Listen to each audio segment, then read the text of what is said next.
दोस्तों नमस्कार, आदाब, सत श्री अकाल। मैं पंकज कुमार, चर्चा विद पंकज पर दोस्तों हाजिर हूं आज उत्तर प्रदेश विधानसभा चुनाव को लेकर। उत्तर प्रदेश विधानसभा चुनाव को महज 13 महीना बाकी है और सभी राजनीतिक पार्टियों में हलचल प्रारंभ हो गई है। दोस्तों वहीं भारतीय जनता पार्टी ने अपने प्रदेश अध्यक्ष को बदलकर कुर्मी समाज का जो 7 बार के सांसद पंकज चौधरी को प्रदेश अध्यक्ष बना देती है। वहीं कहीं ना कहीं दोस्तों 2024 के लोकसभा चुनाव में उत्तर प्रदेश के अंदर भारतीय जनता पार्टी दूसरे नंबर की पार्टी बन जाती है। यह भी एक मुद्दा हो सकता है कि कुर्मी समाज से लगभग 9 सांसद हैं, इसमें से 5 सांसद उत्तर प्रदेश के अंदर समाजवादी पार्टी के हैं और 3 सांसद भारतीय जनता पार्टी के, 1 सांसद अपना दल एस का है। तो कहीं ना कहीं कुर्मी समाज का जो वोट बैंक है, जो 24 में बिखरता हुआ दिखाई दिया था भारतीय जनता पार्टी को, इसलिए उन्होंने एक दांव खेलकर पंकज चौधरी महाराजगंज के सांसद 7 बार के उन्हें प्रदेश अध्यक्ष बना दिया। दोस्तों मैं आज बात करने वाला हूं उत्तर प्रदेश के अंदर महज 403 विधानसभा सीट है।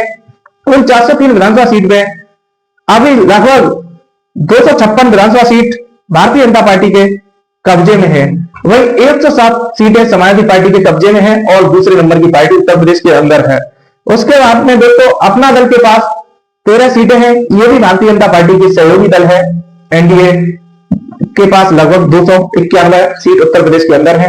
इसमें निषाद पार्टी के पास में 5 सीटें हैं। वहीं सुलहदेव भारतीय समाज पार्टी जो ओम प्रकाश राजभर की पार्टी है, उनके पास 6 सीटें हैं। राष्ट्रीय लोकदल जयंत चौधरी की पार्टी है, उनके पास भी 9 सीटें हैं।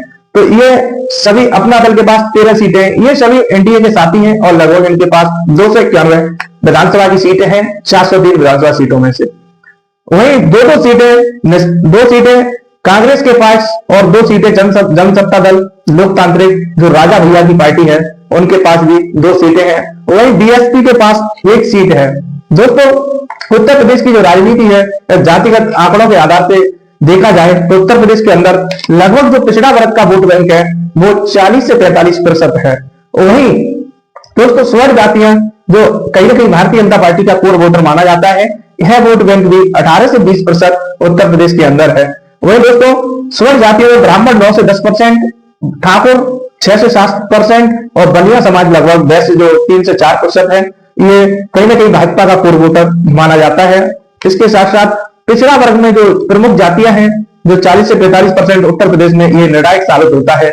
इसमें यादव जाति जो समाजवादी पार्टी का कोर वोटर माना जाता है, ये 9 से 10% यादव जाति का वोट बैंक है। वहीं दोस्तों कुर्मी समाज 4 से 5% वोट बैंक उत्तर प्रदेश के अंदर एक बड़े पैमाने पर कुर्मी समाज का वोट बैंक है। वहीं लोधी समाज का वोट बैंक 8.5% है। ये भी उत्तर प्रदेश के अंदर एक अच्छा खासा वोट बैंक है। दोस्तों वहीं ये जो वोट बैंक है, ये समाजवादी पार्टी के साथ साथ जो गैर यादव ओबीसी वोटर है, वो भारतीय जनता पार्टी का कोर भारतीय जनता पार्टी का वोट बैंक है। दोस्तों वहीं एससी की बात करें तो एससी 20 से 22% उत्तर प्रदेश के अंदर वोट बैंक है। उसमें से लगभग जाटव समाज है 10 से 12% और अन्य समाज पासी, वाल्मीकि, धोबी, कोई, खटीक, जाटव, ये सभी समाज जो भी हैं, इन समाजों में से लगभग जो कुछ वोट बैंक जो जाटव समाज का वोट बैंक है वो कहीं ना कहीं बहुजन समाज पार्टी का कोर वोटर माना जाता है। और जो अन्य वोट बैंक अन्य समाज है, इसमें और वोट बैंक जैसे धोबी, पासी, ये कहीं ना कहीं बहुजन समाज पार्टी और समाजवादी पार्टी का वोट बैंक माना जाता है। दोस्तों जो मुस्लिम वोट बैंक है उत्तर प्रदेश के अंदर वो 19 से 20% मुस्लिम वोट बैंक है और इनका जो राजनीतिक झुकाव है वो कहीं ना कहीं समाजवादी पार्टी की तरफ रहता है और बसपा, कांग्रेस सभी को इनका वोट बैंक मिलता है। तो उत्तर प्रदेश में किस पार्टी की सरकार बन सकती है, वो तो जो जातिगत समीकरण है उनके अनुसार ही जातिगत समीकरण बीजेपी के पास जो अभी वर्तमान में जातिगत समीकरण है वो स्वर्ण और गैर यादव ओबीसी वोट बैंक और गैर जाटव एससी वोट बैंक, ये भारतीय जनता पार्टी का एक कोर वोटर बन चुका है। तो ये कहीं ना कहीं एक मजबूत पकड़ भारतीय जनता पार्टी की बन चुकी। इस पर 24 में पीडीए का नारा देकर अखिलेश यादव ने सेंधमारी तो की है। दूसरे नंबर की पार्टी उत्तर प्रदेश के अंदर लोकसभा चुनाव में अखिलेश यादव ने भारतीय जनता पार्टी को बना दिया। यदि बात करें दोस्तों समाजवादी पार्टी के कोर वोटर की, तो यादव, मुस्लिम और कुछ ओबीसी वोटर्स जो समाजवादी पार्टी के वोट बैंक है, मगर इस बार या पीडीए का नारा 24 जैसा कमाल उत्तर प्रदेश के अंदर कर सकता है। ये तो चुनाव के बाद में ही जो परिणाम आएंगे तभी पता लगेगा कि पीडीए का जो नारा अखिलेश ने दिया है वो कहीं ना कहीं उत्तर प्रदेश के अंदर कमाल करेगा या नहीं करेगा। और बसपा का जो वोट बैंक है, जो जाटव और कुछ मुस्लिम और ओबीसी वोट बैंक जो है बहुजन समाज पार्टी का वोट बैंक है, दोस्तों इसमें कहीं ना कहीं जो वोट बैंक है वो क्षेत्र में ये प्रभाव डालता है कि किस व्यक्ति को टिकट दी गई है, किस पार्टी के द्वारा, और वह वोट बैंक उस जाति के अनुसार ही, जिस समाज, जैसे कोई भी विधानसभा सीट ले लीजिएगा, उस विधानसभा सीट में जिस जाति का वोट बैंक ज्यादा होता है उस जाति के कैंडिडेट को चुनाव लड़ाया जाता है, तो कहीं ना कहीं उसका जो माहौल होता है उसके पक्ष में होता है। और ये तो जाति का समीकरण और ये पार्टियां तय करेंगी कौन किसे कहां चुनाव लड़ाता है।